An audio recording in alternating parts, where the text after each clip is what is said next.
د لاهور قلندر کلاډي رشاد حسین اخر خپل بیان جاری کو خپل کلیریفیکیشن ورکړی ځکه دی چې کرکبز د انډیا یو اپ ته د انډیا یو سپورتس اخبار ولا هم ویل شي رساله ولا هم ویل شي میډیا چینل ولا هم ویل شي اې د رشاد حسین حواله سره دا بیان جاری کړو چې رشاد حسین د بنگلاديش کلاډي په دوبۍ ایرپورټ کې ویلی وو چې ډیریل میچل وی چې زو پاکستان ته بیانزم ډیریل میچل د لاهور قلندر کلاډي دی او دا هم د لاهور قلندر کلاډي دی او د نیوزیلند ډیریل میچل اور دا د بنگلاديش ته نو دای په یو فلایټ کې دوبۍ لتلی دوبۍ کې د اجازهونه بیا بیل شوی دی ته بنگلاديش لتل دیغه بد نیوزیلند فلایټ نیولې وی نو دوبۍ کې د رشاد حسین وی ویټ ډیورینګ ټرانزیټ س ټیم چې د خپل فلایټونه چینج کول نو یا غ ټیم ډیریل میچل وی چې زما دا یادي نو زو پاکستان ته بیان نظم لکه د جنگ نه بیریدلې وی جی نو د هغه حواله سره رشاد حسین چې کوم د خپل بیان جاری کړی دی خو چون کې دی کې دا خبره نه ده کړې چې ډیریل میچل دا خبره کړې ده کنه یعنی ډیریل میچل د پاکستان تلونه انکار کړی دی کنه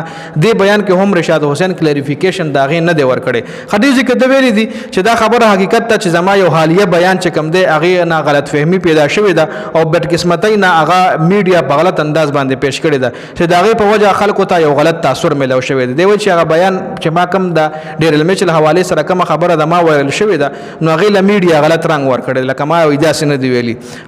دا بات دا خبره وایي دراصل یو مختصر انټرویو کې شوی و چې په دوبۍ ایرپورټ باندې ما یو بنگلاديشي صحافي سره دوران ټرانزیټ دغه انټرویو شوی و نو په هغه گفتگو کې په هغه خبرو کې مکمل سیاق و سبق موجود نه دی او زما خبره چې کوم دا د ضرورت نه زیاته سیریس اغشتل شوی ده او یا ولا یو جذباتي رنگ ورکړل شوی دی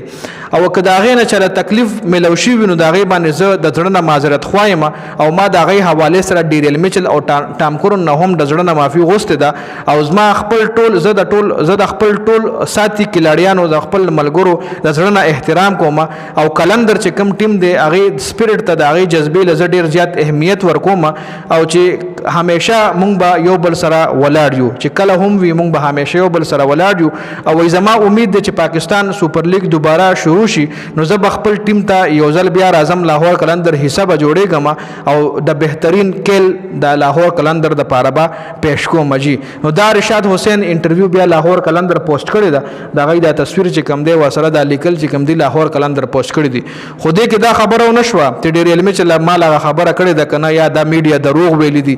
نو خبره مقصد مې دا چې کې دې ډیر علمي چې دا خبره کړی چې د بعد بیا پاکستان ته نه ځم دا اوس آی پی ایل شروع پی ایس ایل شروع شي ډیر علمي چې راځي کنه د حقیقت پته به لګي کچره ډیر علمي چې راغو نو بیا به د انډیا میډیا ته د پاکستان میډیا قراره جواب ورکړي چې تاسو ولې دومره غلط پوسټینګ د پاکستان حواله سره کولو د ډیر علمي چې حواله سره کولو خدا بالا پته لګي چې پی ایس ایل دوباره شروع شي او ډیر علمي چې راشي نو الله بر دې تصدیق کیږي نو دا اپډیټس په دې ویډیو کې د ویډیو کترو زیاته مننه والسلام